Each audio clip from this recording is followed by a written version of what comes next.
Hello and welcome to the Be Brief, episode 3 of season 3. We're back. We said that the next episode would be the League 2 preview, but we've done an interim episode and we've got the man himself, Kirk Rayment, on the episode tonight. Obviously, one of the main parts of Barnet's success over the last 5 to 6 years. Kirk, how are you? Not too bad, thank you. Yourself? Very good. I'm living life. Fresk, how are you? You don't look as happy as me. No, I mean, can we? I just want to touch on last night. I mean, No, I was ultimately I was right about how England's set up. Like, it turns out I was right, you were wrong, and that's all that matters at the end of the day. Like, England. Before we bring Kirk in, can we have a little debate? What was worse, Tuchel's man management in that game, or the Barnet management staff away at Colchester last year? I mean, listen, if Hawks doesn't slip away at Colchester, the result may have been different. But nothing about what Tuchel did last night was good in any shape, form, whatever you want to call it. It was I wanted England to do well, but I'm not like that passionate about England, and I was getting so worked up just watching what was unfolding because. I mean, honestly, he gets paid a lot of money, and I don't know how he sat there, and not just him, but like all the coaches on the bench. Not one of them thought, you know what? Let's not give Messi all the space in the world to do whatever he wants. Like, what? Baffling, absolutely baffling. What was your thoughts on?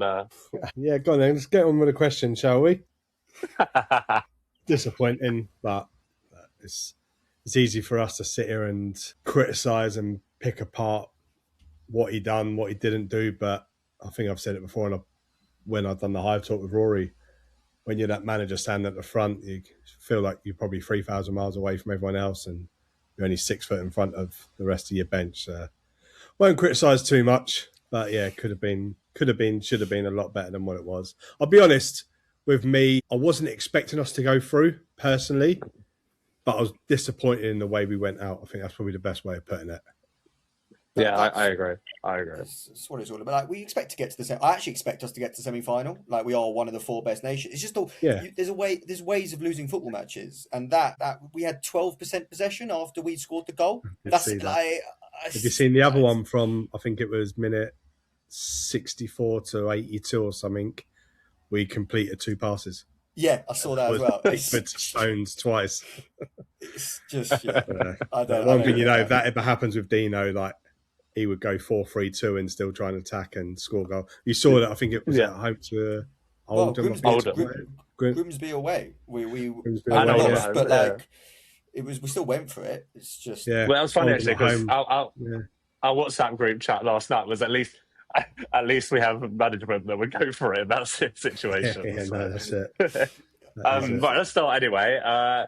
Obviously, Kirk, I actually don't even know what your job title is anymore. On the website, it's still head of logistics, but obviously you're still doing recruitment, analysis, ops. I mean, what are you?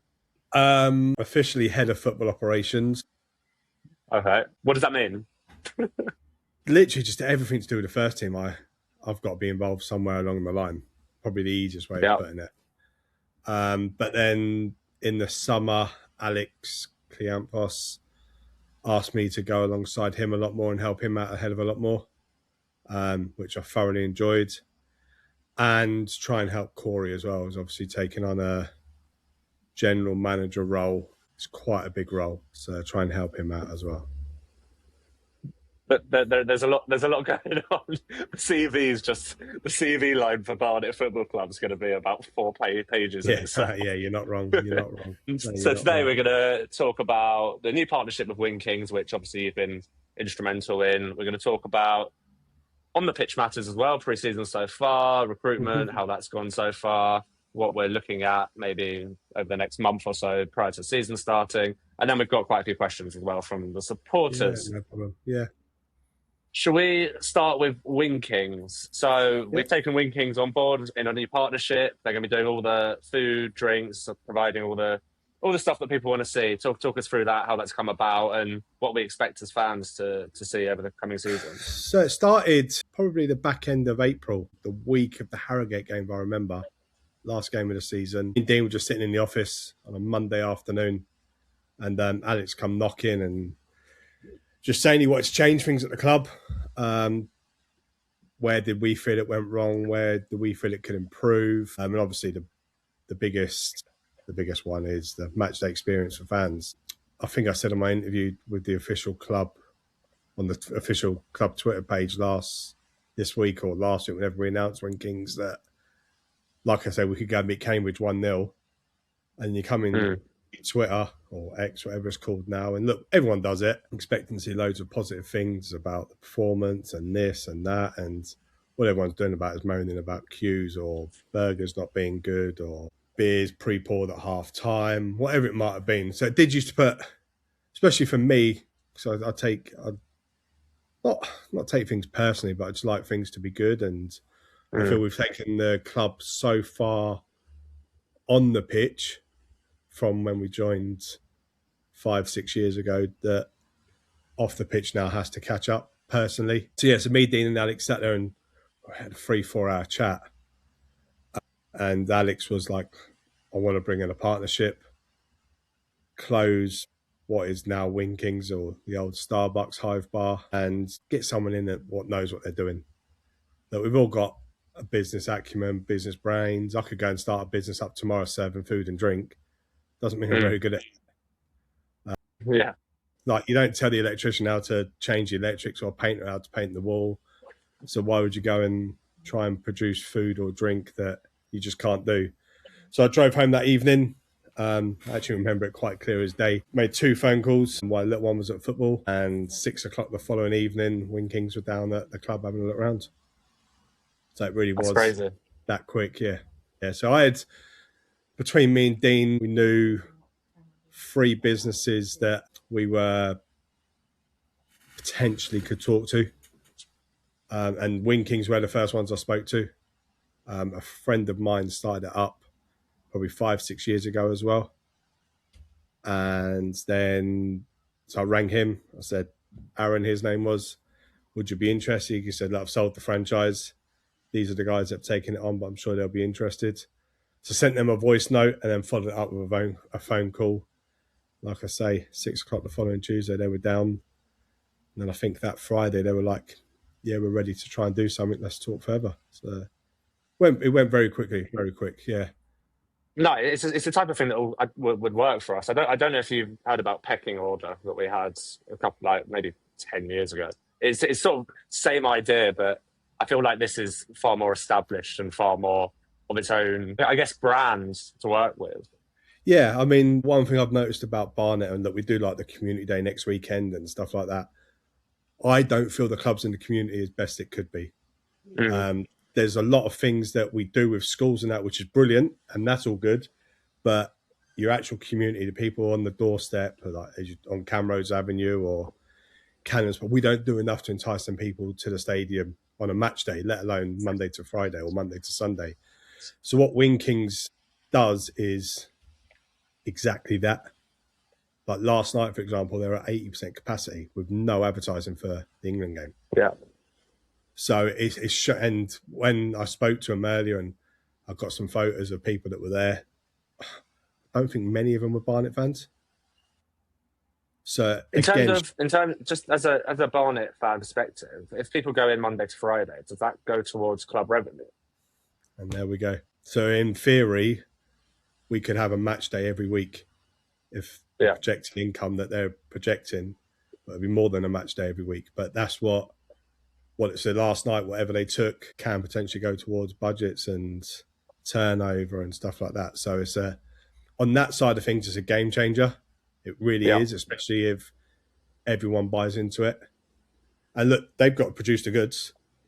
They have got to produce the goods, but one thing I will say is they've invested 6 figures into it. So it's not going to be like this old chicken shop that was there before. This is genuine. They're there for the long term. They've got 4 or 5 other branches with, I think he said when I spoke to him earlier on, another 8 potentially opening before Christmas, some in Europe as well. So they're serious people. It's not just me and Alex have gone out, stuck a hand in a hat and pulled the first name out. Oh, it's Kingz. Yeah, let's go with that. It's genuinely been thought through properly.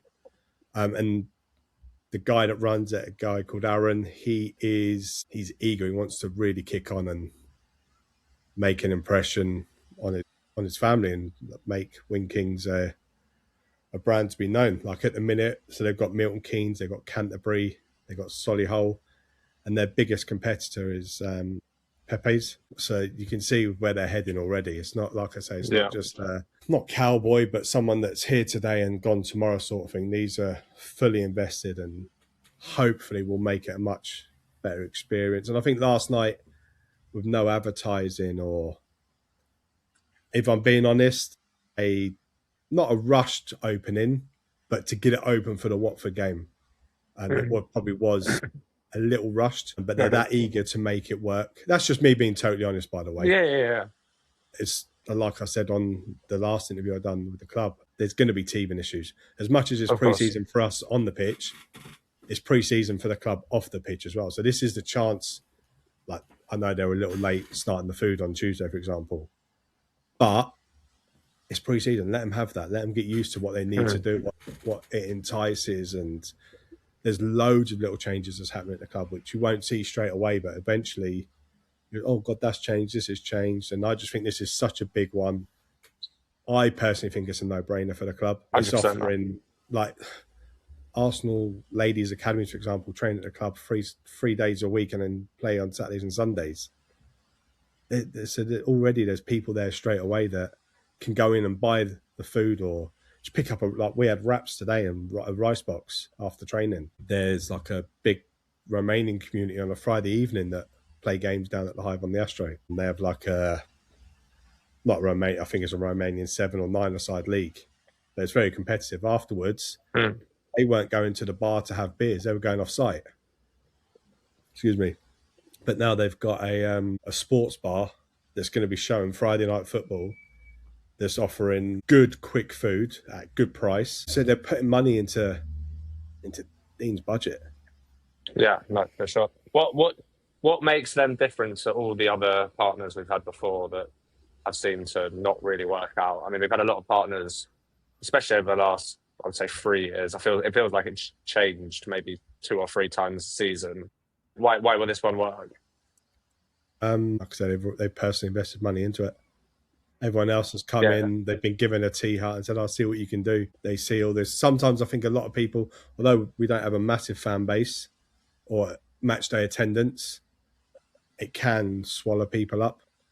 But like I say, these guys, so they're taking the actual restaurant itself, all the tea huts, home and away, all the bars, home and away. Like, financially for them, potentially, it's unbelievable. It's a game changer, really. Yeah. And if I'm being totally honest, I think this is one of the only clubs where we offer this sort of thing on a match day, like an American style themed sports bar. Yeah. Like I said, I think I said to you before, last weekend, like, you can go in at 12:30 and catch 4 live games at once.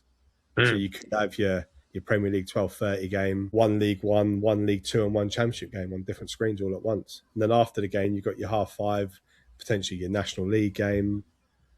So for me, it's really enhancing your match day experience. Like, for example, Luton this weekend, the kit's being released at 10 a.m.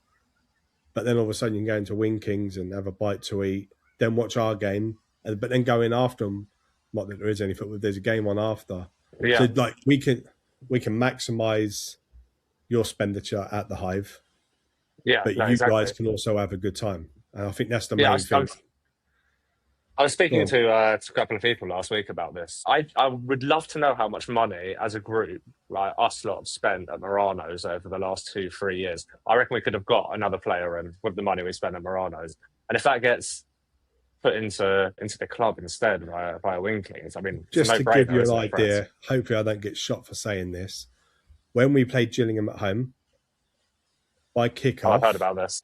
By kickoff, for every £1 we'd spent, or Barnet fans had spent, Gillingham had spent £19. Yeah, and look, I'm not saying Barnet fans are wrong for doing that, because their experiences have warranted them spending that money. But now what we're hoping is that for every £19 Gillingham fans have spent, Barnet have spent 38. Yeah. So that's the aim. It completely makes sense. Yeah, and to be fair, Alex is really keen to get it going and take it in a new direction. So fair play to him. There's been a couple of questions from fans on this. So obviously there's some drawings up on the wall. Some people are asking why maybe they're not Barnet specific, like in the Wing Kingz restaurant itself. Yeah. However, there's obviously plans for the Legends as well. Yeah, so look, let's walk before we can run. The Wing Kingz old Starbucks Hive Bar, that is a Monday to Sunday operation. So it's not just purely aimed at Barnet fans. I mean that with the greatest respect. Barnet fans will be there once every 14 days. So they've got to try and entice the local community in. So whether that be the Dow fans or boxing fans or sprint fans, like we were in there today, Sky Sports News is on. There's the other day when they were just trialing stuff, they had the cricket on. Obviously, once it gets up and running, you're going to have NFL Sundays, Champions League nights, Europa League nights, Carabao Cup nights, Monday Night Football, Friday Night Football, Super Sundays, all the big UFC fights, the boxing, but also potentially on Wembley match days. Like we can maximise exposure then, and we're 2 stops from Wembley. Why can't the FA Cup final people come and spend and park their cars at Wembley and spend a few grand in Wing Kingz, or potentially how it grows in the Jubilee Bar or the Legends Bar, whatever it might be, but make it a real go-to destination and something that people talk about and want to go to. But like I say, like every pound they spend in Wing Kingz does go towards Barnet football clubs.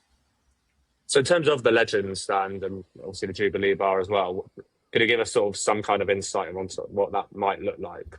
Obviously, we've got to test this first and then see. But... Yeah, of course. Yeah, look, they wanted to do it straight away, and I was like, no, look, let's just get this bit right and then go over to the Legends. So the Legends, the plan is potentially to make it like a similar Wing Kingz restaurant, just on a match day only. But you go over there and it'll be purely Barnet themed, nothing else. That's your bar. That's for you. That's for the Barnet fans. Something for them to be proud of.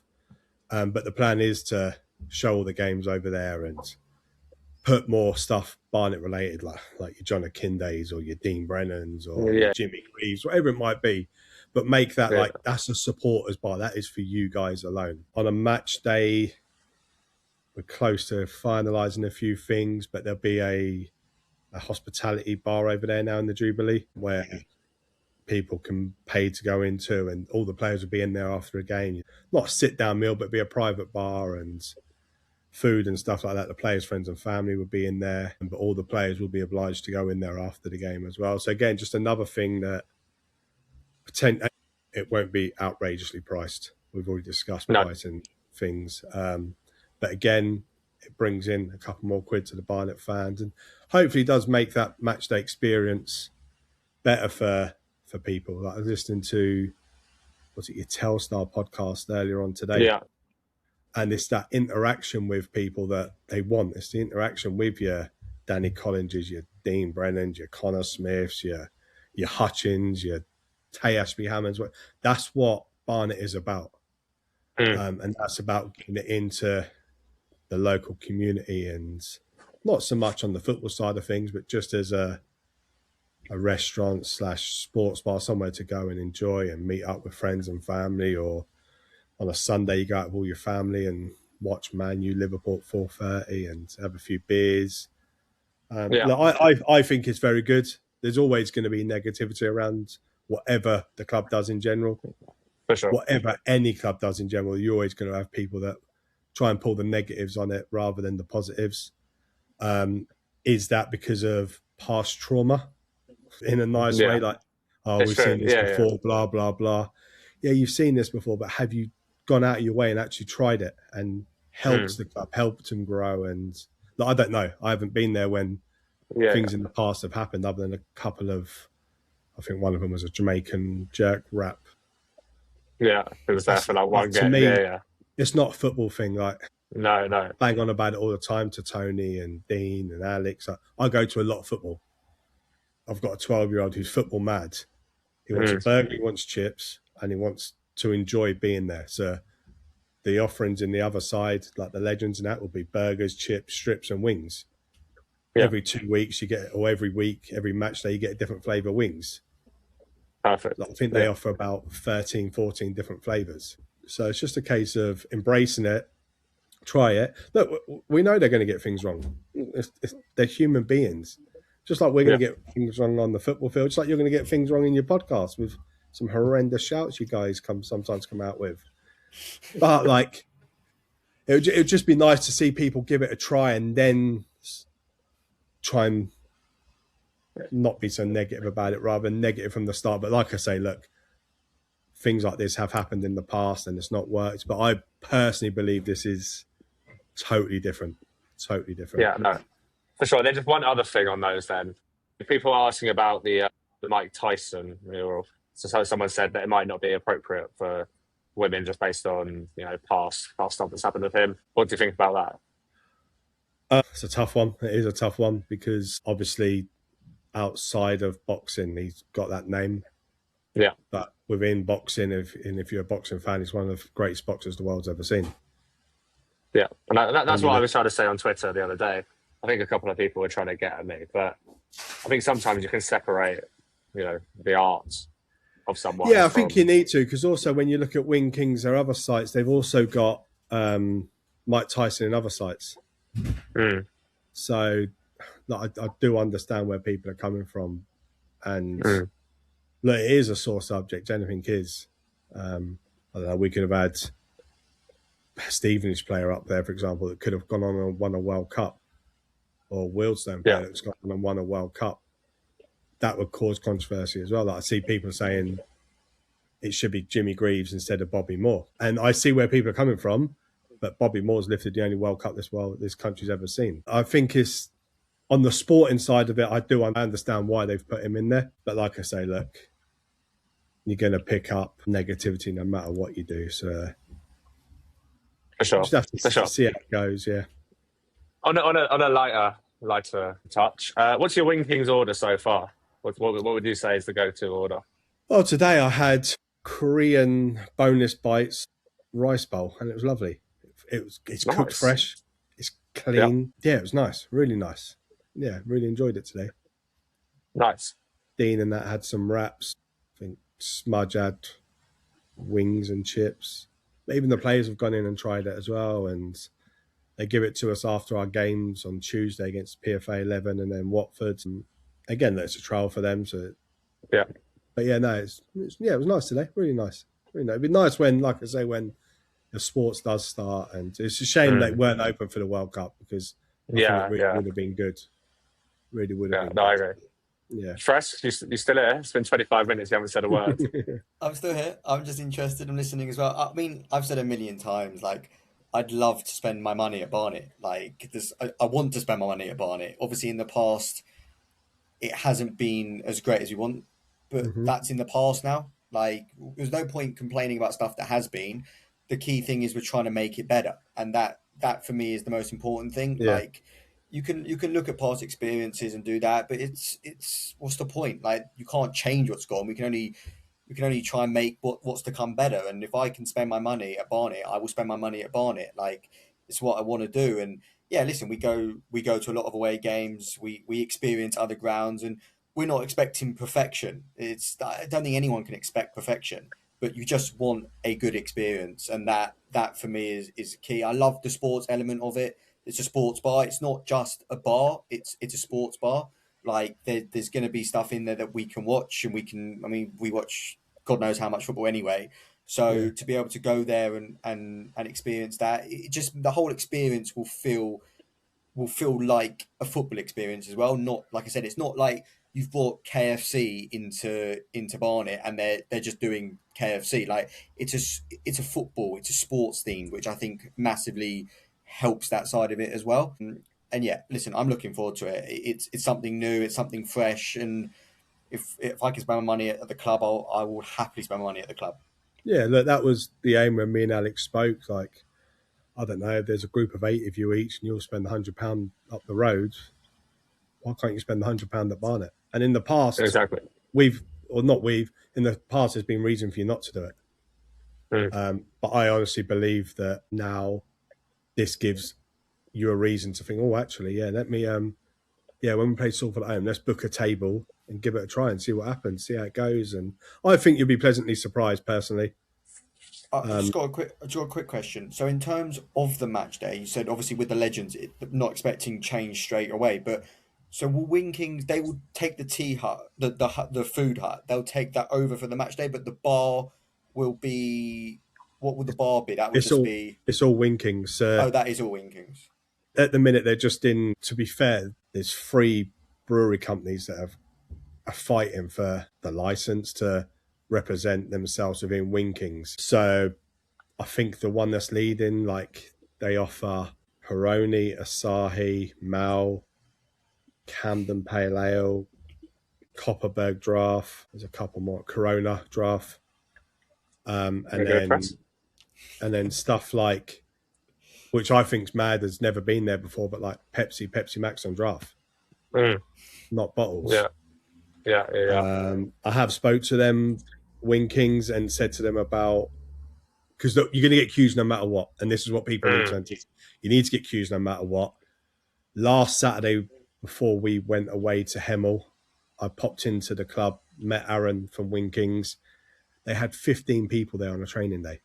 That's the 3rd one they've had this week. So they're doing things properly. They're getting the staff in place. Yeah.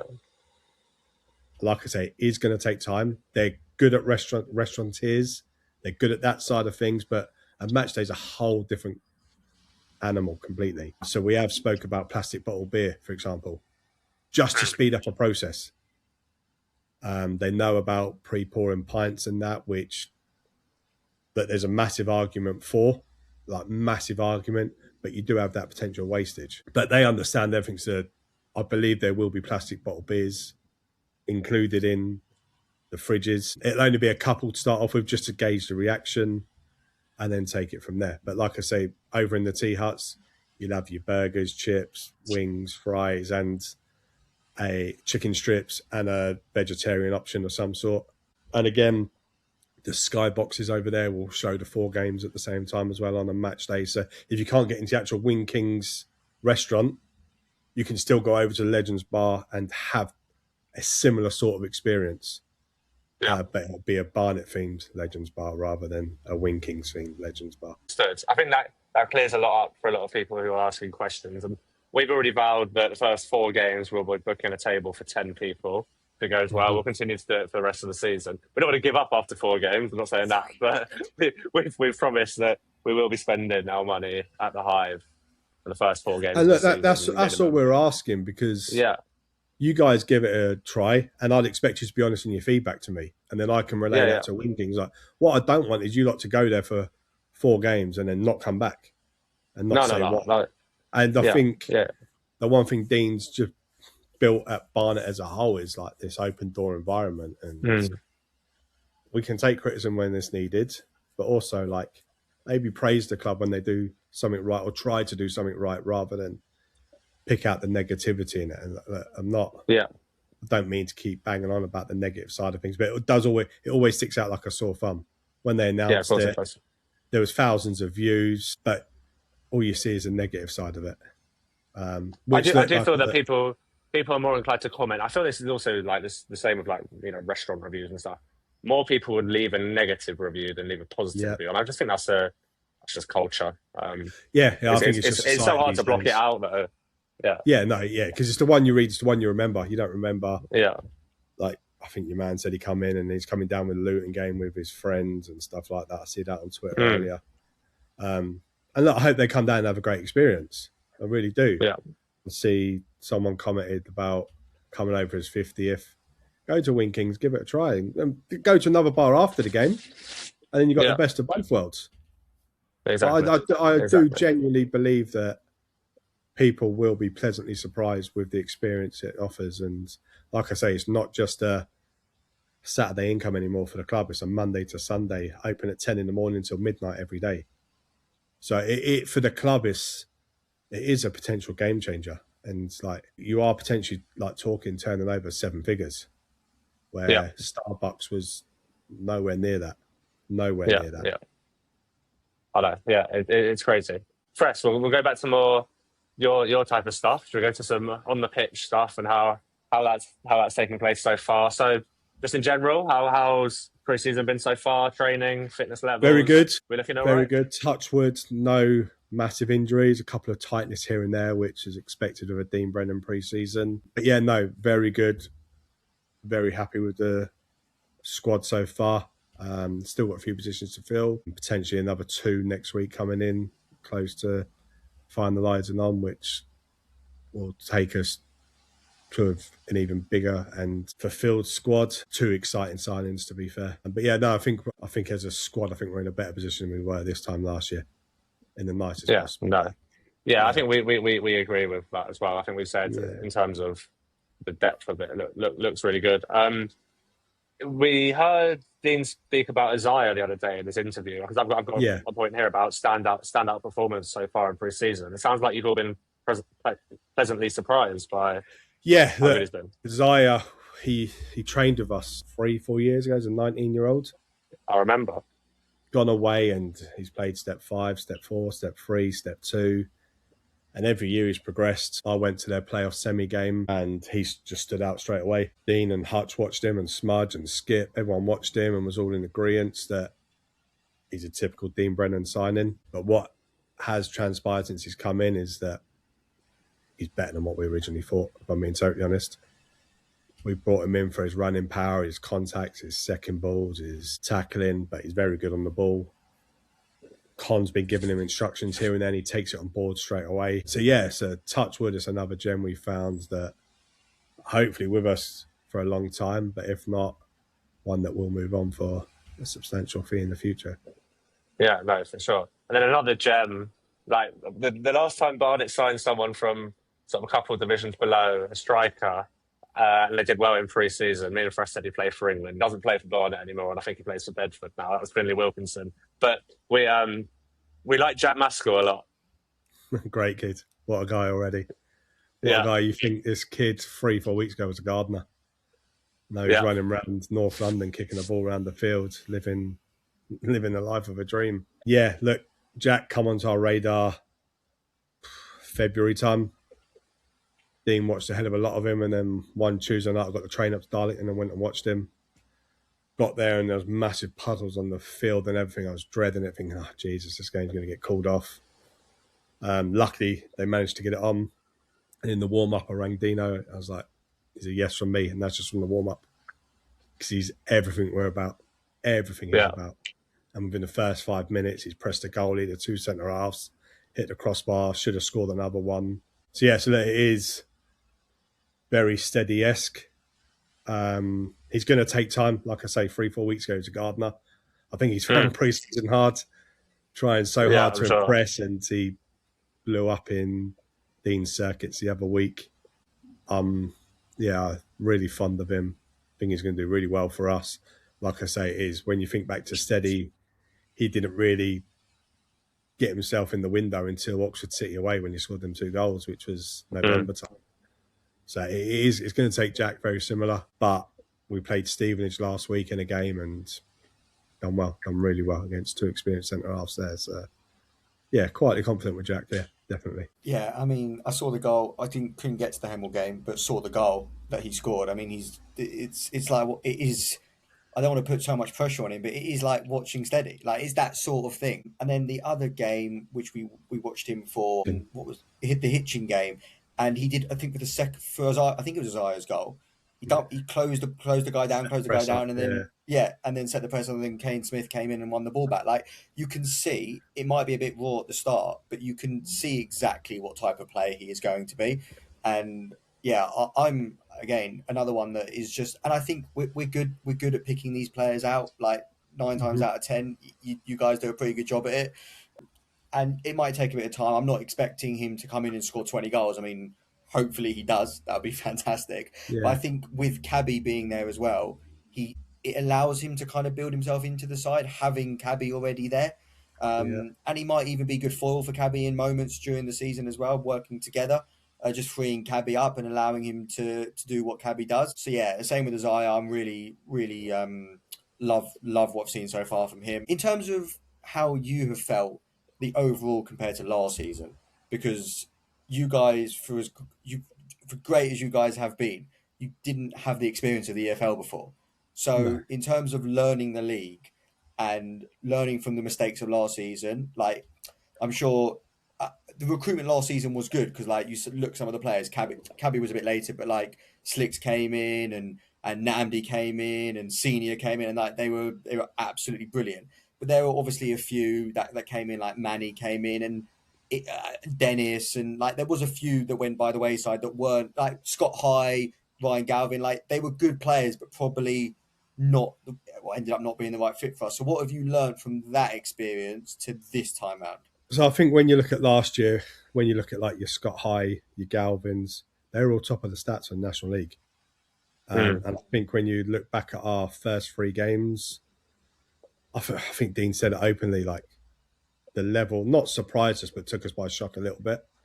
I always remember it. We played, I think it was Walsall at home on the 3rd game, lost 2-1, but dominated the game. Should have got something out of it, but we never. We should have in the first 3 games, all 3 games, but we never. And I remember Dean ringing me on the way home saying, I need to change my ways. And for a manager to say that is huge. Like, it's huge. Yeah. Especially after what we've done the year before. So then obviously we go to Swindon and play Big Hawks and go back to front. Then we have our phases. So I think recruitment this year, I think it's been easier because when you look at that, the last 13, 14 games, the run we went on, we know what we needed. We know what worked. To be fair, we noticed it from the 3rd, 4th game in. So straight away, you're noticing players that do well, do what we want them to do, stuff like that. So you look at the 2 Walsall lads, Lakes and Kingz, like not only do they bring, I don't know, 200-300 EFL games between them and that little bit of EFL nous that we probably missed last year at the start, they brought into the project. They genuinely wanted to be here.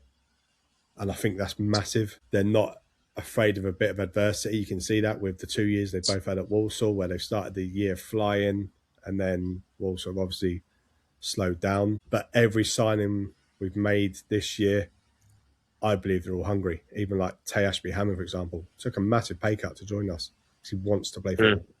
He wants to kick on. Kingz, Lakes, they want to be successful. Isaiah, Jack, they're young, hungry. Farquhar, Palace, young, hungry. So that's where we've tried to guide it with putting sprinkles of experience with your Kingz, your Lakes, your people like that in and around it as well. But look, we've still got Critch, Danny and Tavs, our back 3 from last year, and Idris, who's probably the best wing back in the league, especially on his defensive sides. Like, I don't think there's anyone better that side in the league. Scene's obviously come in last year and done really well. So it's a big year for him again to either keep to them levels or kick on again, and he could be the next one on the conveyor belt, for example. There has been interest in him. So yeah, so look, I think it's exciting.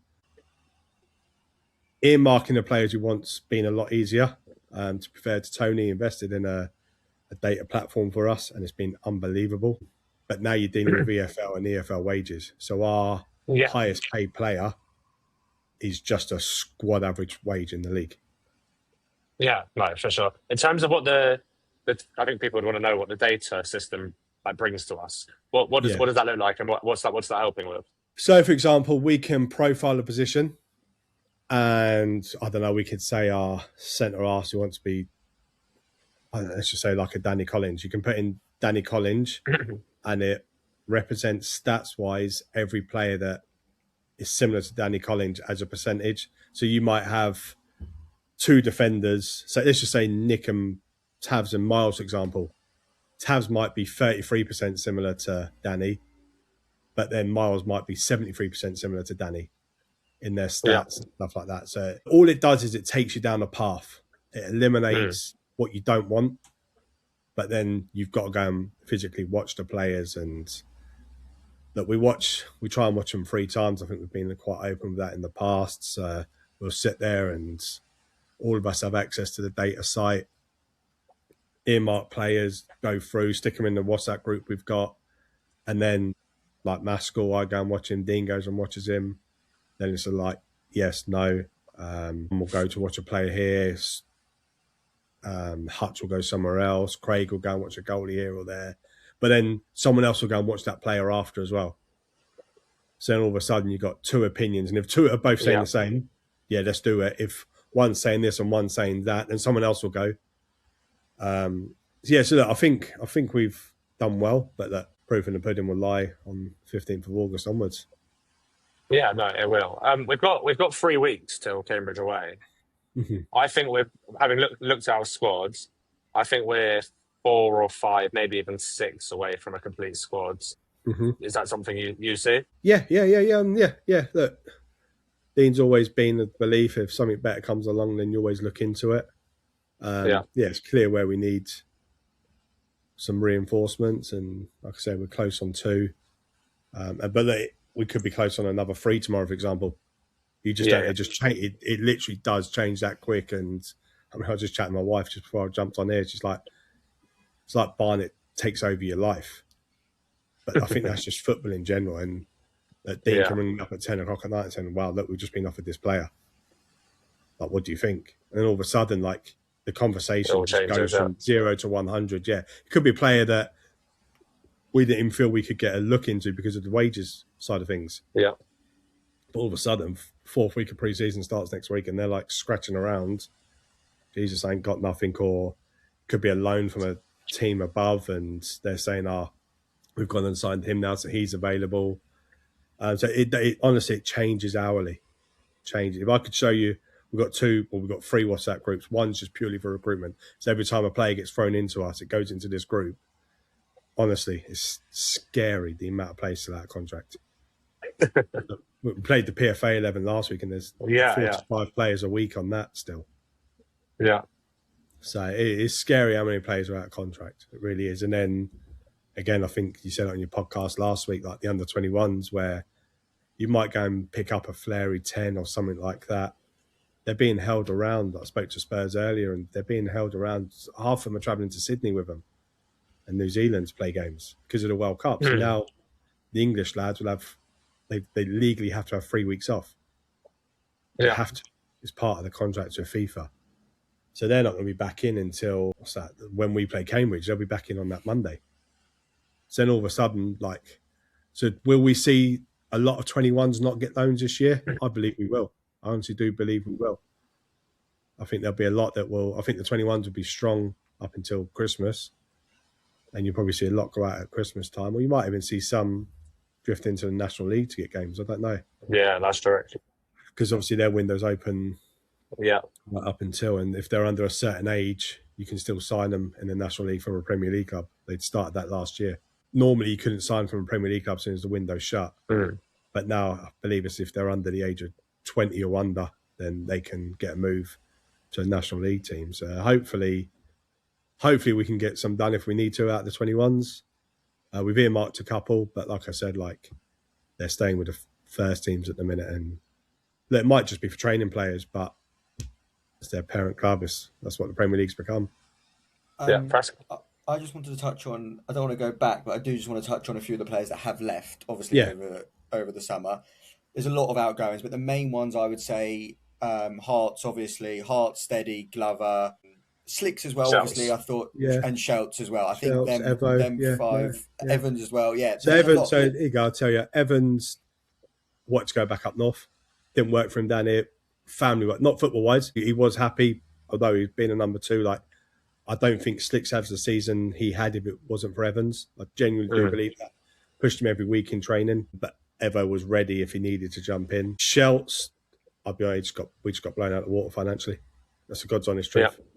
We'd love to have kept Shelts. But again, Shelts he's starting a family, wants to be back up north with his wife, or wife-to-be. So but we were negotiating with Shelts, but just got blown out of the water. Over double what it was on with us. Yeah. So Hearts contract was offered to.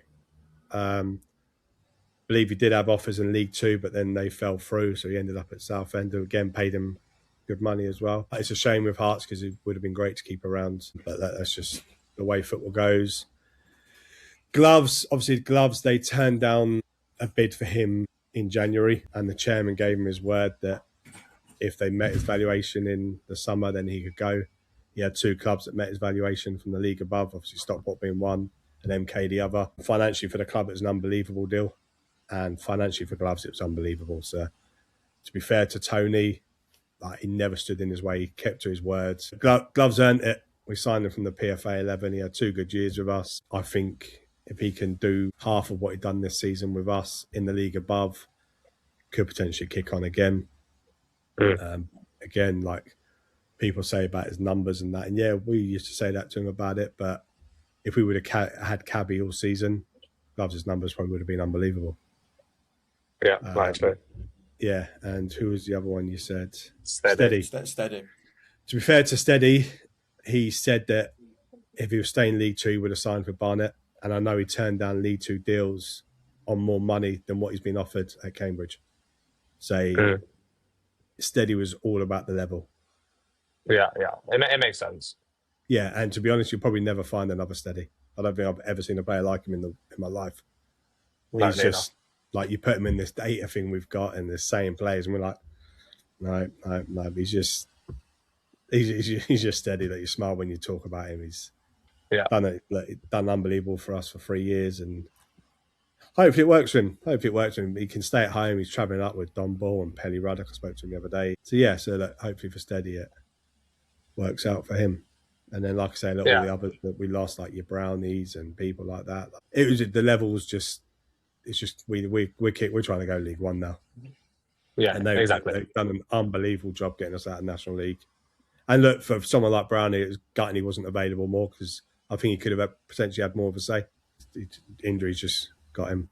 I think though as well, with Steady, with Gloves, even with Slicks, I think it's a good thing that they've improved, and it's a good thing for us as a football club that it's a place to be, and you know that if you come in and you do the right things and you follow what you guys are saying, you can kick on and go.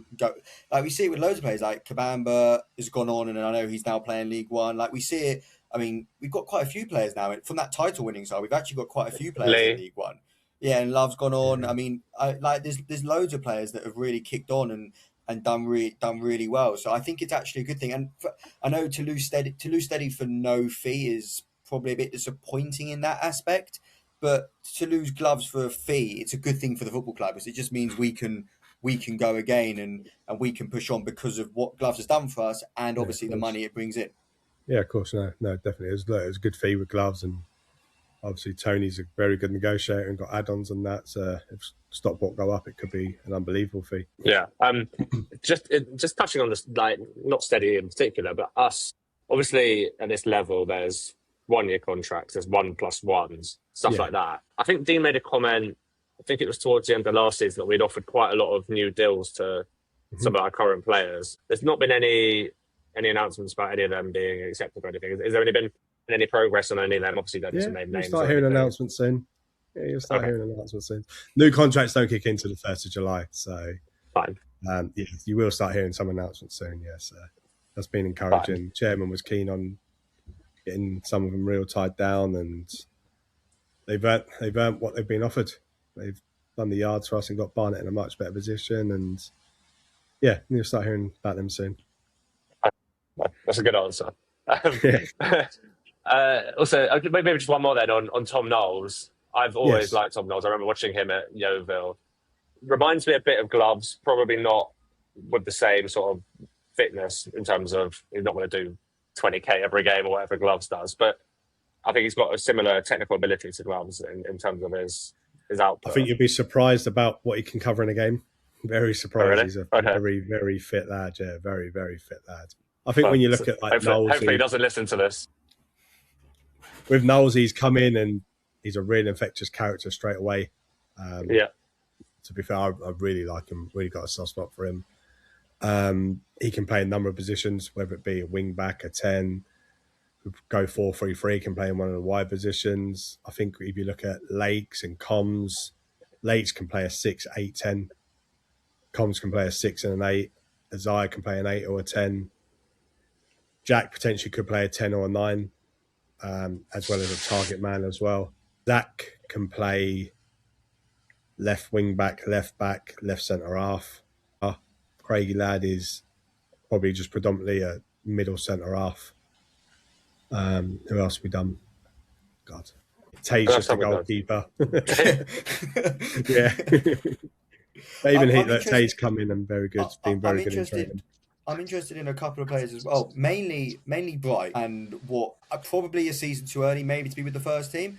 But I've just watched in pre-season, and from the glimpses that we saw of him last season, obviously Max, manager of Southall, has spoken very highly of him as well. Yeah. So what's the plan with him, or the ideas of him for this season?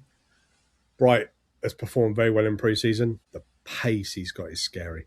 Like scary, ridiculous. Yeah, very scary, and he's learning quick. For see his goal at Hitchin. He's listening to what Dean, Smudge, and Skip are saying to him. So he's taking everything on board. That you'd love him to play straight away. He might get a chance at the Carabao Cup, and obviously playing Arsenal in the Virtue Trophy before the window shuts as well. There's opportunities for him there. Touch wood, they don't, but potentially someone gets injured and he comes in. In an ideal world, he goes on loan and plays if he doesn't play with us. Level-wise, it's a tough one because I think he's ready for step 2 personally, but we need to send him somewhere where he's going to be playing step 2 and not just a bit part. So it might be a case of looking step 3 till Christmas and then step 2 or back in with us. But don't be surprised if he does stay around also, because he's made that much of an impression on us during pre-season. So he's got a real chance. Fresh said he had a couple of players. Yeah, it was. I know what you're going to say, Aaron Lawala. Yeah, because another one that. Yeah, so he's a second-year scholar, and he had a holiday booked for the first week of pre-season. The academy wasn't until 2 weeks after us. His first lads holiday and that didn't go because he had the chance with the first team, and he's been unbelievable. It looks ridiculous for a 17-year-old kid to play the way he's playing and stuff like that. So, the plan will be for him is to go out on loan, maybe to a Max at Southall, something like that. Maybe a step higher. Who knows? We'll just have to wait and see where we feel he's going to play. But again, another one that Smudge has been banging the door about for the last 2 years, to be fair. So I think Smudge was involved when he come over to the original educational academy. I believe he was released by West Ham at 14 years old. So another one that for 17-year-olds very good, but still got a very long way to go. But yeah, he's done well so far, very well. And he's shown that he's hungry for it as well, which is a big box. Important. Yeah, it is, yeah. We'll finish with a couple of questions then. We sort of blended them sort of all in, but a couple of other ones that we had. We had the Irish Bees fans. They want your view on sort of a global fan engagement type thing. Obviously, we don't have that much global presence in the world. I mean, I think it extends to probably Ireland, and that's probably about it. Marbella and Amsterdam. Telstar. I think a couple of Americans as well, I know, but I mean, you know, is it something we could do for? Yeah, look, obviously, you'd love the club to grow like that. Of course, you would. And yeah, I mean, we're making a big conscious effort on social media and stuff like that, and trying to take more stuff back from behind the paywall. That doesn't help. Trying to grow the club. Yeah, look, obviously, you'd love to have the Irish Bees, the Danish Bees, the Dutch Bees, the Spanish Bees, the Botswana Bees, whatever it might be. Of course, you'd love to. Yeah, you would love that. So. Yeah, definitely. Yeah, no, you would. Another question, actually, which I found quite interesting, was on how do you go about when trialists come in? Yeah, how does that happen? Is that through agents? Is that for you guys? Yeah, look, like I said to you before, we get thrown players 20 times a day. Oh, can they come in for trial? Can they do this? Can they do that? So we will have a watch of every player that's sent into us. If we believe that one potentially might do well for us, fit in the way we play in that, then we will invite them in. What you'll probably notice is that this year we haven't had half as many trialists. No, yeah. Because we know what we know what we want this year. We know we're aiming for. We'll always help a few players out with fitness, and not that they're ever going to, like Effion, for example, who's never going to sign for us, but he helped us out with numbers for training. And obviously in return, it helps him out with getting fit as well. And he's got to move as well now. Yeah, he just joined St Albans today or yesterday. So yeah. Good for him. But like I say, we know what we want this year. We know who we're aiming for. We've got our targets. Trialists have been very few and far between. No, that's good. Then in terms of what we're looking at this season, what's the club looking to do? I mean, I think I know the answer, but what's the expectation? Not the expectation, but the ambition. Same as every club, get promoted to League One, win the league. Yeah, like Dean always says, reach for the stars, you might, or reach for the moon, you might get the stars, or whichever way around. Yeah, it is one of the ways around. It's one of his big sayings. What do you make? I mean, without making any bold, rash statements, but like, what do you think of the league shaping up? It's still very early into pre-season. I think it's very open. I think it's very open this year. So I think it's more open than what it was last year. I know Salford are spending money. They got a new manager, but yeah, I think Bristol Rovers would be definitely up there. We've done an unbelievable job last year. I think the back end of the season, they were the only team that were in better form than us over the last 10, 15 games. So, I think Bristol Rovers definitely be up there. Who else will there be? Be interesting to see what happens at Rotherham. Be interesting to see what happens there. I imagine York, just with the... Yeah, York will be up there, obviously. Be interesting to see what happens at Rochdale, because obviously Jimmy done a fantastic job there, and they got Ian that's come in, and he's very, very similar to Jimmy in the way he wants to play. Whether that is it'll be really interesting to see how that transfers into EFL, because I feel like Rochdale's style of play was probably the most similar to ours when we were in the National League. Definitely. And if they continue doing that, they might see the same start that we had last year. But we're in a WhatsApp group with all the League Two content creators, so there's representative from each club. And someone asked today, "Where do you see your club finishing?" And I think it was like 20 out of the 24 clubs said somewhere between 8th and 12th. So everyone thinks they're finishing mid-table, and no one thinks they're going up. So it was really interesting. I think it's really open. I think like Lee from Crew interviewed last week saying how tough he's found recruitment this year. Yeah. But yeah, no, I do. I think it's the most open. I don't see any whipping boys personally. No. But at the minute, I don't see anyone running away with it. No. Chesterfield are obviously making changes, and they've obviously lost Dobra and a few others. And then even losing someone like Kieran Dyer on your staff, you don't know the effect it's going to have on the rest of the coaching staff, for example. But Cookie's obviously been there, seen it, done it, got the T-shirt a few times. I think they've made some good signings. I think it's the most open. I've always had a keen interest in League Two and League One, but I think it is the most definitely more open than last year. Yeah, I agree. Final question then: your best and worst moments of your first 5 years at Barnet? Obviously, promotion to winning the National League was unbelievable. I think, I've said this before as well, the actual transformation of the club, I think that beats everything. Yeah. I genuinely do, and I've said this before as well. Me and Dean genuinely do have a love for the club, and it's not just passers-by, like doing things like Wing Kingz and interacting with fans and stuff like that. I think that's, for me, that's prouder than doing the promotion, because I always back ourselves to do well.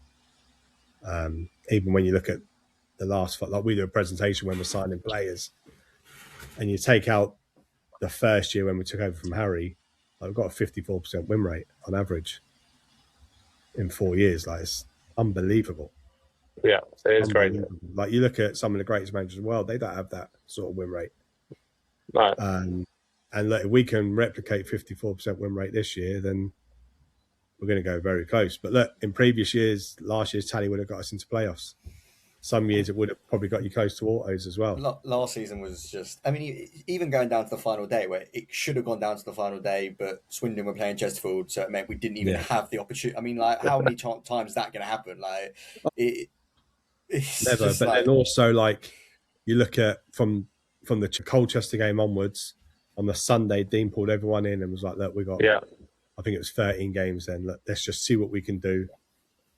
Clean slate. It's a 13-game season. Come on, let's just see what we can do. In that run, conceding in the 102nd minute away at home to Bromley is what stopped us getting in the playoffs. Then 2 extra points gets on the playoffs and goal difference. I think we can look back on so many moments. You look before that, of course. There's loads. There's loads. So like that, and that is what's so like impressive, or like so what is looking forward, because like we went on that run of like 6 draws or something. It would have been better off losing 2 of them and winning 3 of them instead of going on the unbeaten run. Even you look back to the first 3 games of the season, like we didn't. I want to say we chucked away the first 3 games of the season, but in essence, it was obviously we had that preliminary round in the Carabao Cup and all that sort of stuff, which isn't a thing this season. So like, and we're just more prepared. So all of that together, it bodes for an exciting season. Listen, who knows how the season might end up, right? You won't know until we're there, but I think the excitement is always there, and that from us and obviously from the fan base as well. We're always grateful for what you guys have done and transformed it, because going to watch the team every week is just the best. I think, look, every club we've been at, we've left them in a better position. So hopefully 6 games in, we're not getting sacked and Kingz has been a disaster. Very true. Very true. Let's wrap it up there. Thanks, guys, for coming on.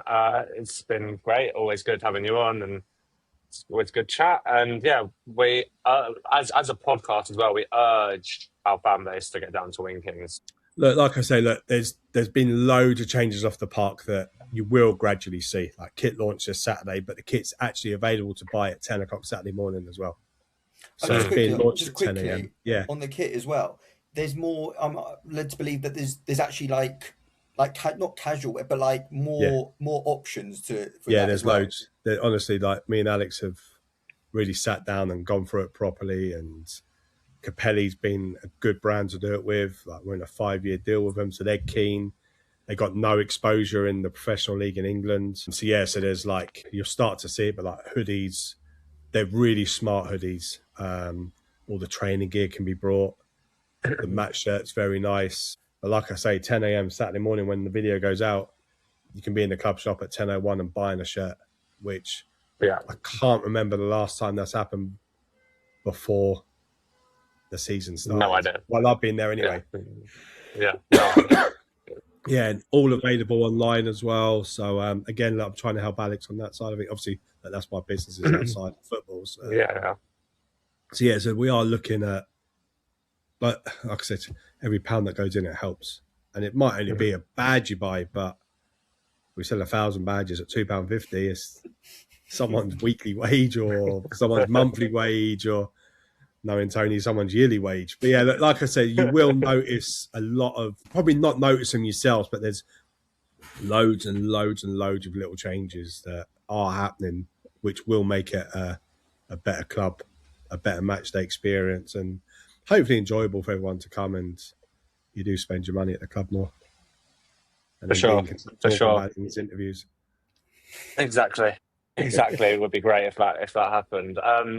Thank you for coming on. Next episode for us, we're doing our League 2 preview, which we're starting to put together already. We're getting a fan from every single club to give us a 2-minute piece on what their aspirations and predictions are for their clubs for this season, because as Kirk, you will know, me and Fresk don't know enough about every club in the league, so we're going to get other people to do it instead, and then we're going to do our Barnet stuff along with that. So that'll be about an hour and a half episode, I think. That'll be our next episode. Hopefully that will come out end of the month, I think. But yeah, hope you enjoyed this one. Thanks to Kirk for coming on. And yeah, like, subscribe, follow the B Brief on Instagram, TikTok. We're on Twitter. All social we're on media everything. nowadays. Just get to, we'll be on LinkedIn soon.